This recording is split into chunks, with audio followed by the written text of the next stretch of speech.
The suitcase sat open on my bed like a promise waiting to be kept.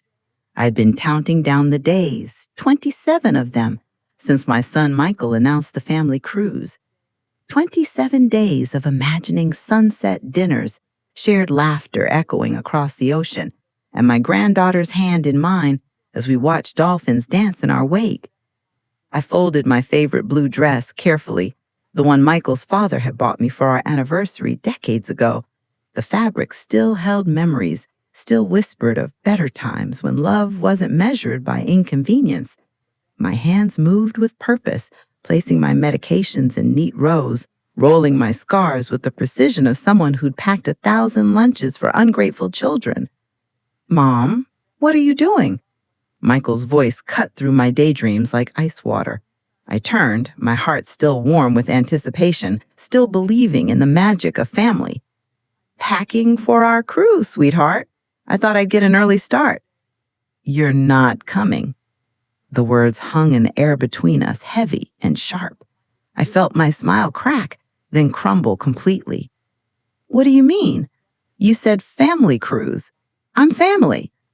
He shifted uncomfortably, avoiding my eyes like he used to when he'd broken something as a child. But this time, what he was breaking was me.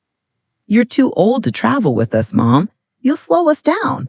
Sarah wants to do excursions, climbing, snorkeling. You can't keep up." Each word was a small death. Too old.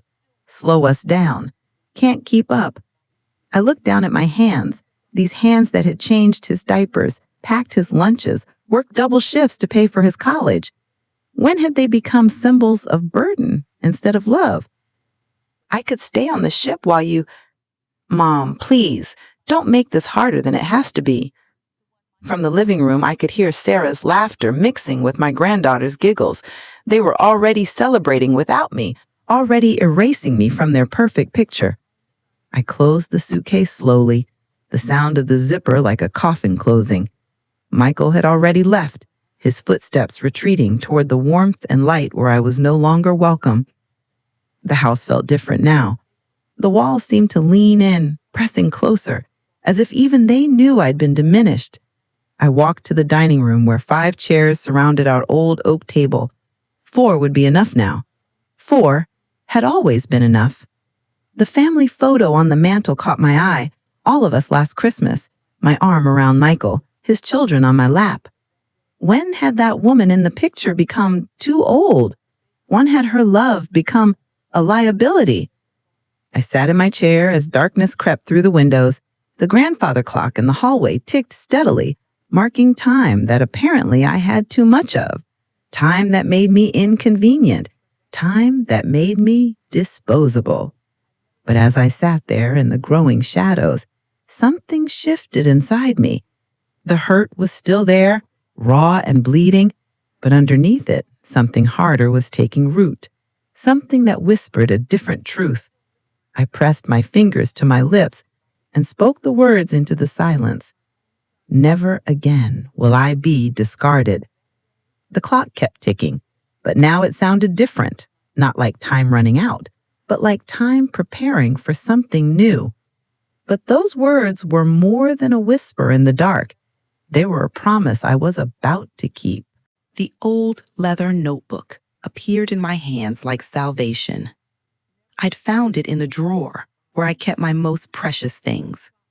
Michael's first drawing, his father's wedding ring, and this journal I'd started but never finished when my husband died. Now, 3 years later, it was time to write again. I sat by the window where the morning light fell across the pages and let my pen remember what it felt like to tell the truth. Day 1 of remembering who I am, I wrote. Before I became too old, I was Margaret, who worked 2 jobs to pay for dreams that weren't even mine. The words came slowly at first, then faster, like water breaking through a dam. I wrote about the diner shifts that started at 5 in the morning, how my feet would scream in those cheap shoes, but I smiled anyway because every tip meant Michael could have better. I wrote about the nights I stayed awake helping him with homework, while my own back ached from cleaning other people's houses. I wrote about the sacrifices that felt like love then, but now tasted bitter as copper pennies. My husband's scarf still hung on the chair beside me, the one he wore during his last winter.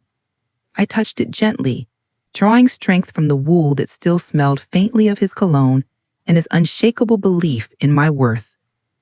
David never made me feel too old, I wrote.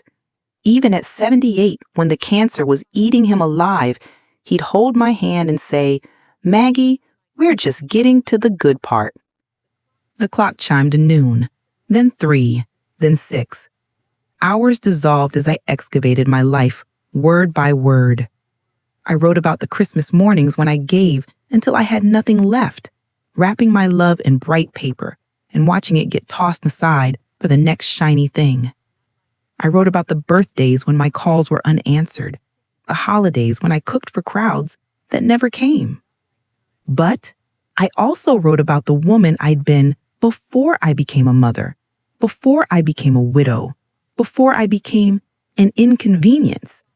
Margaret, who'd wanted to travel, who dreamed of seeing the northern lights, who'd once danced until dawn and believed the world was full of possibilities. Somewhere along the way, I wrote, I forgot that my life belongs to me. The pen felt powerful in my hand, like a sword or a key.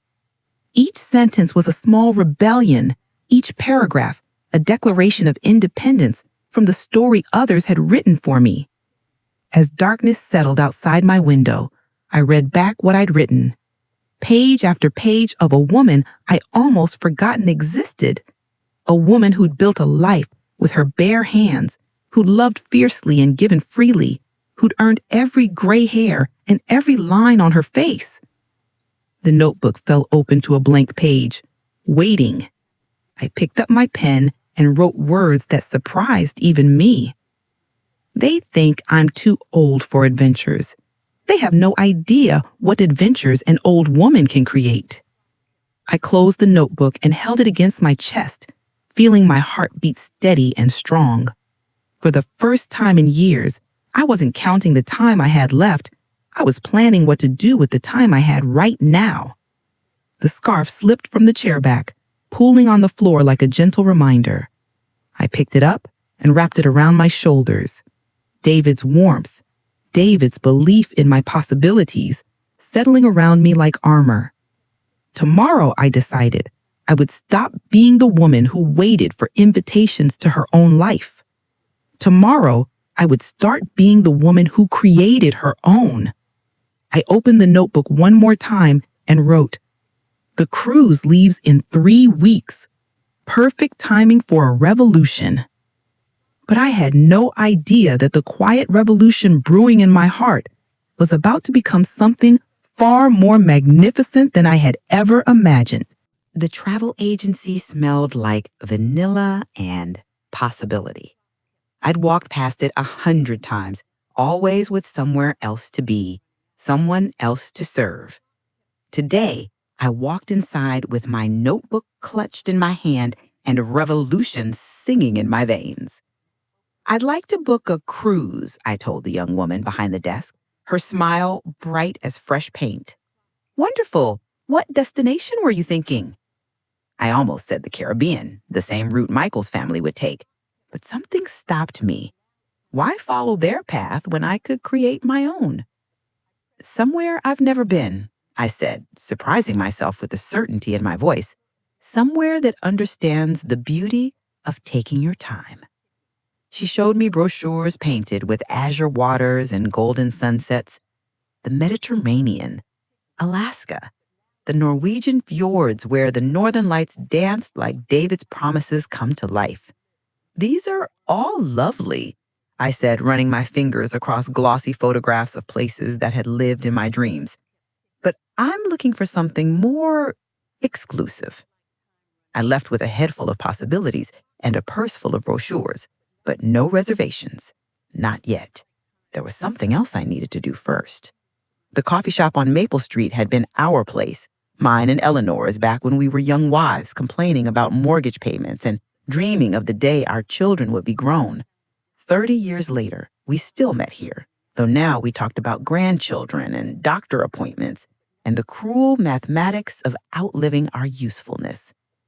Eleanor was waiting in our usual booth, her silver hair catching the afternoon light like spun moonbeams. "You look different," she said before I'd even sat down. "Something's changed." I told her about the cruise, about Michael's words, about the notebook that had become my confessional and my battle plan. "So you're going to book a cruise to show him you're not too old?" Eleanor stirred her coffee slowly, studying my face. "No," I said, and the word tasted like freedom. "I'm going to do something that has nothing to do with him at all." Eleanor leaned forward, her eyes bright with the mischief that had made us friends in the first place. "Tell me more." I opened my purse and pulled out my bank statement, the one I'd printed that morning with hands that barely trembled. Eleanor's eyes widened as she read the numbers. "Margaret, this is David's life insurance, my teacher's pension, 40 years of savings meant for a rainy day. Well, it's pouring now, and I'm tired of getting wet."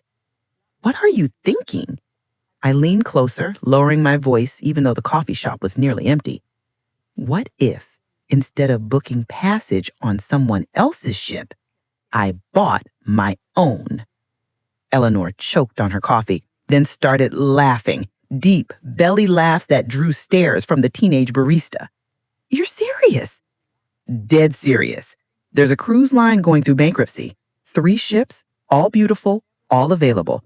I pulled out another piece of paper, this one covered with my careful research. "I called this morning. They're very motivated to sell."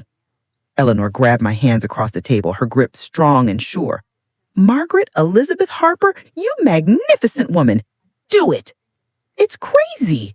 It's perfect."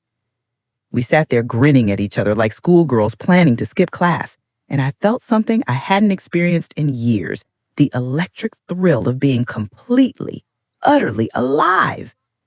"We're not too old," Eleanor said, echoing words that seemed to come from the universe itself.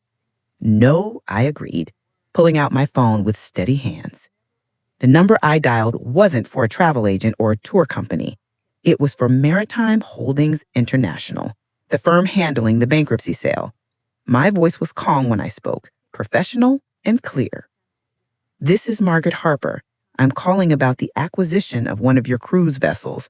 I'm prepared to make an immediate cash offer." Eleanor watched my face as I listened to the voice on the other end, her own eyes dancing with anticipation. "Yes," I said. "I'd like to arrange a viewing for tomorrow morning. The Serenity's Dream sounds perfect." When I hung up, Eleanor was beaming. "What did they say?"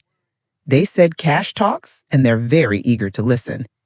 I looked out the coffee shop window at the street where I'd walked 1,000 times, always hurrying towards someone else's schedule, someone else's needs.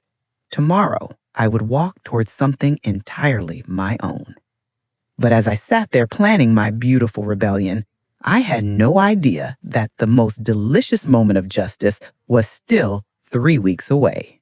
The harbor sparkled in the morning sun like diamonds scattered across dark silk. I stood at the end of the pier, wrapped in David's scarf and wearing the blue dress I'd packed so hopefully 3 weeks ago. But today, I wasn't a passenger begging for a seat at someone else's table. Today, I was the host of my own magnificent celebration. The Serenity's Dream floated before me like a floating palace, her white hull gleaming, her decks polished to perfection. The red and gold banners stretched across her bow read words that still made my heart race.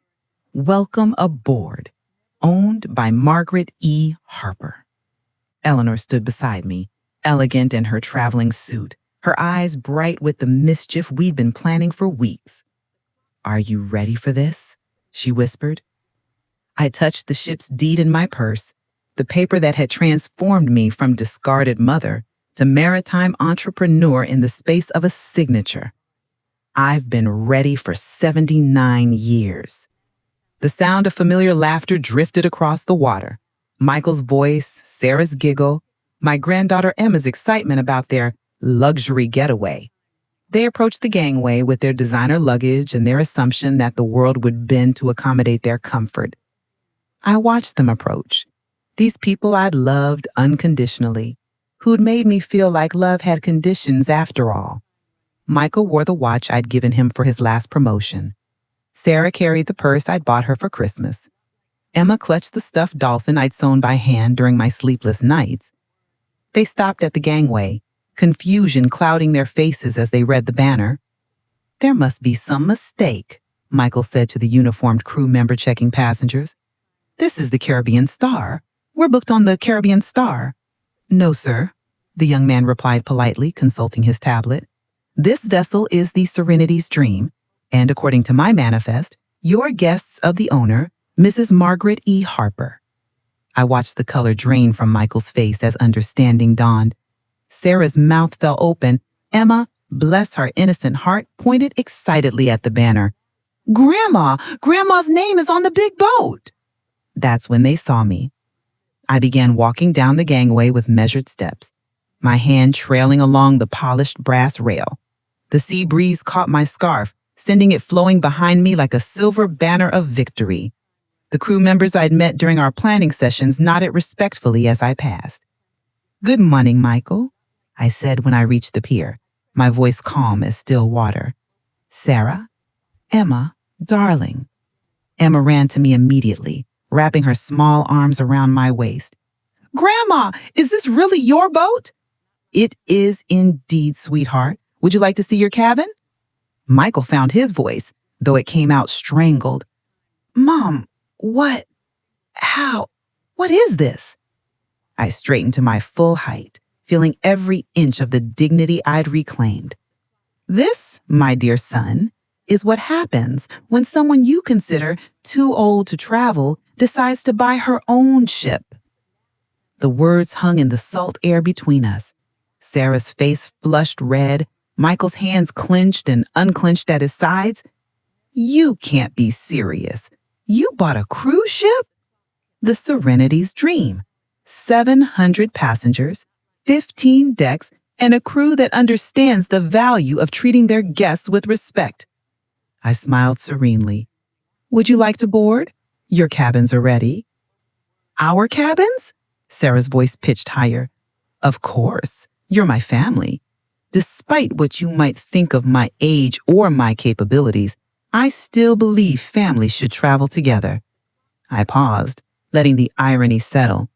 "Though I understand if you feel I might slow you down." Michael's jaw worked silently. I could see him struggling between his embarrassment and his desire for the luxury vacation he'd planned. "How did you even afford this?" 40 years of careful savings, David's life insurance, and my pension. Money I'd intended to leave to you, actually. I decided I'd rather spend it on living instead of dying. Emma tugged at my dress. "Can we see the pools, Grandma, and the ice cream place?" "We can see everything, darling. This whole ship is our floating home for the next 2 weeks." I began walking toward the gangway, Emma's hand in mine, not looking back to see if Michael and Sarah would follow. Their footsteps on the wooden pier told me they had. Captain Morrison waited at the top of the gangway, crisp and professional in his white uniform. We'd spent hours planning this moment during our meetings. "It is an honor to welcome you aboard your ship, Mrs. Harper," he said loudly enough for everyone to hear, then offered a smart salute. "Thank you, Captain. I trust everything is ready for our departure." "Absolutely. The crew is honored to serve under your flag." I turned to face my family, the ocean wind lifting my hair, the sun warm on my face. Behind them, other passengers were boarding, families and couples and solo travelers who'd booked passage on what they thought was just another cruise ship. "Shall we go aboard?" "I believe they're serving champagne on the sunset deck. It's complimentary, of course. When you own the ship, everything is." Michael's face cycled through a dozen emotions: anger, embarrassment, belief, and something that might have been grudging admiration. "Mom, this is me being exactly as old as I am and exactly as capable as I've always been." I smiled at him with all the love I still carried, tempered now with hard-earned wisdom. "You were right about one thing, though. I am going to slow you down. because for the next 2 weeks, we're going to travel at the pace of someone who's learned that the journey matters more than the destination. Emma pulled me toward the ship, chattering about dolphins and swimming pools. Eleanor linked her arm around mine, grinning like the co-conspirator she'd become. But this grand entrance was only the beginning of a voyage that would teach us all the difference between getting older and growing wiser. The ocean at sunset painted the sky in shades of forgiveness. I stood on the owner's deck, my deck, watching the last traces of land disappear into memory. 2 weeks had passed like a dream made of salt air and second chances, and tomorrow we would return to shore. But I was not the same woman who had boarded the ship. Eleanor joined me at the rail, her silver hair glowing in the golden light. Over the past 14 days, she'd become my first mate in this adventure of reclamation, dancing with strangers, learning to paint watercolors, and laughing until our sides ached. "Look at that," she murmured, pointing toward the main deck, where passengers gathered for the evening's festivities. Michael was teaching Emma to waltz, while Sarah watched from a deck chair, her phone forgotten for once. Something had shifted between us during these days on the water. Not forgiveness exactly, but understanding. He'd seen me command respect from the crew, watched me navigate conversations with other passengers, witnessed me living rather than merely surviving. Yesterday, he'd found me in the ship's library, writing in my leather notebook. "What are you working on?" he'd asked, his voice gentler than it had been in years. "My memoir," I replied. "Turns out I have more stories than I realized." He'd sat beside me then, really looked at the pages covered in my careful handwriting. "Mom, about what I said before the cruise." "You said what you believed to be true," I interrupted. "That I was too old, too slow, too much trouble. The beautiful thing is, you were wrong about what those things meant." Now, watching him with Emma, I felt the last knots of resentment dissolve into the sea spray. My journal lay open on the small table beside me, its pages heavy with insights born of salt air and solitude. I'd written about the morning I'd stood at the ship's bow as we entered the port of Santorini, feeling ancient and eternal as the whitewashed buildings rose from the volcanic cliffs. I'd captured the afternoon in the ship's greenhouse, planting roses in small pots, while other passengers rushed off to excursions, understanding, finally, that staying behind was a choice, not a limitation. "Mrs. Harper?" Captain Morrison approached, holding 2 glasses of champagne. "I wanted to thank you before we dock tomorrow." "Thank me?" "This voyage, I've been sailing for 30 years, and I've never seen passengers so genuinely happy. You've created something special here." I accepted the champagne and looked out over the deck where strangers had become friends, where my family had remembered how to see me more than an obligation. "We all did," I said. "We just needed the right ship." As the sun touched the horizon, the ship's string quartet began playing on the lower deck. The melody drifted upward, mingling with the sound of waves and laughter. Emma had convinced Michael to let her stand on his feet as they danced, her giggles bright as starlight. I pulled David's scarf closer around my shoulders and opened my journal to a fresh page. There was still so much to write, so many adventures yet to record. Tomorrow we would dock, but this journey had no ending. It had only taught me that every day was a new departure, every sunrise another chance to set sail toward possibility. I wrote, "They thought I was too old for adventures. They were right. I was too old for their adventures. But mine are just beginning." The stars emerged one by one, ancient lights for an ancient woman who had finally learned the difference between aging and awakening. The ocean stretched endlessly before us, vast as the years I had left to live, deep as the dreams I was only beginning to dream. I was never too old, I whispered to the wind and the waves and the infinite sky. I was never too old, I whispered to the wind and the waves and the infinite sky. I was just waiting for my moment to sail.